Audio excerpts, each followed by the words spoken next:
Tri à conscience par Sophie Poirier. Pourquoi certaines équipes deviennent lourdes émotionnellement? Bonjour et bienvenue sur Tri à conscience. Aujourd'hui, j'aimerais prendre un moment pour réfléchir avec vous à l'impact des relations humaines sur notre énergie au travail, la façon dont les interactions influencent le climat d'une équipe et l'importance de développer une présence plus consciente dans nos relations professionnelles. Alors moi, dans cette vidéo, je vais explorer différents aspects liés à la conscience de soi, aux émotions, aux relations humaines, au corps comme messager, puis au développement humain conscient. Quand on pense au monde du travail, on pense souvent aux objectifs, aux performances, aux responsabilités, à la charge de travail, à la productivité. Mais très souvent, ce qui influence le plus profondément notre expérience professionnelle, c'est les relations humaines. La façon dont on se sent accueilli, écouté, respecté, compris, ou au contraire ignoré, jugé ou constamment sous tension. Certaines équipes deviennent naturellement plus légères et plus humaines. On sent, par exemple, de l'ouverture, de la collaboration, du respect, de l'écoute, et une certaine fluidité dans les échanges. Alors que dans d'autres environnements, on peut ressentir rapidement de la lourdeur, de la tension, de l'irritabilité, de la fermeture ou même une forme d'épuisement émotionnel. Et pourtant, parfois, il n'y a même pas de véritable conflit, il n'y a même pas de gros conflit.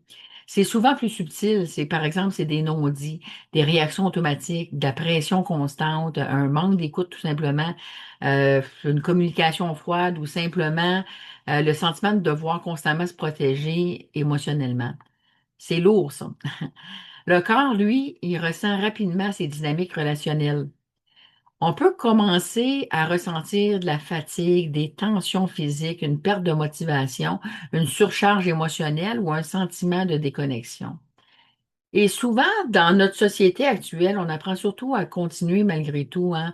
On pousse, on performe, on s'adapte, on tente de rester fonctionnel. Mais tranquillement, on perd parfois le contact avec ce qu'on ressent réellement.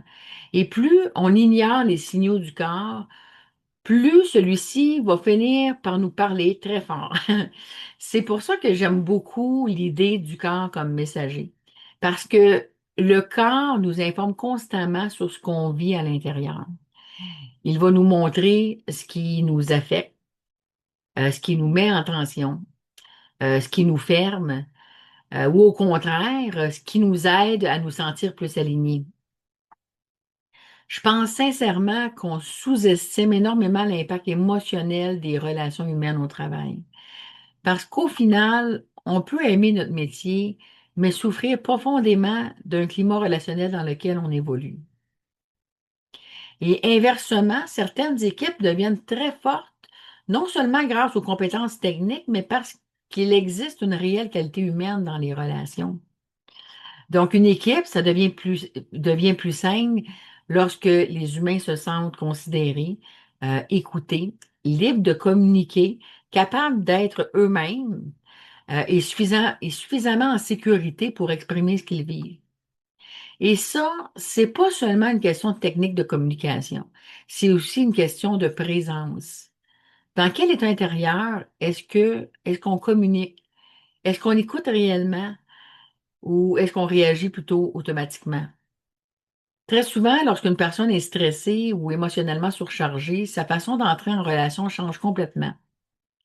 Elle peut devenir plus impatiente, plus fermée, plus réactive, moins présente ou davantage dans le contrôle. Et parfois, sans même s'en rendre compte, chaque personne contribue au climat relationnel autour d'elle. C'est pour ça que la conscience de soi devient tellement importante.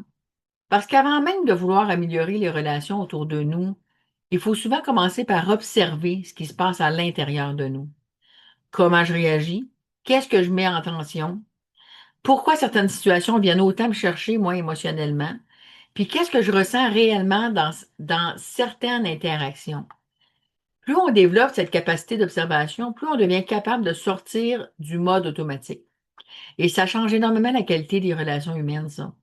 Parce qu'au lieu de simplement réagir, on va commencer à écouter davantage, à ralentir, à observer, puis à répondre avec plus de conscience. Développer des relations humaines plus conscientes, ça ne veut pas dire devenir parfait.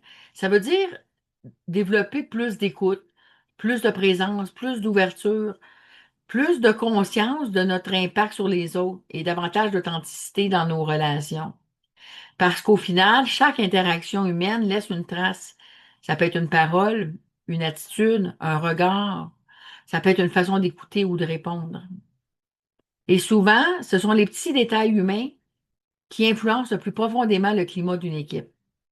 Je pense sincèrement que les organisations qui évolueront le plus sainement dans les prochaines années sont celles qui comprendront que la qualité des relations humaines, c'est pas un détail secondaire.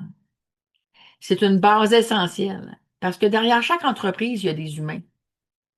Et des humains, ben, avec des émotions, des besoins, des limites, des réactions, puis un besoin profond de se sentir considéré. Et plus on développe une présence consciente envers soi-même, plus on devient capable de créer des relations plus humaines avec les autres, des relations plus vraies, plus respectueuses, plus saines et plus alignées. Parfois, un simple changement dans notre façon d'être présent peut transformer énormément la qualité d'une relation. C'est une invitation à ralentir, observer puis développer une présence plus consciente envers soi-même et envers les autres. Merci beaucoup.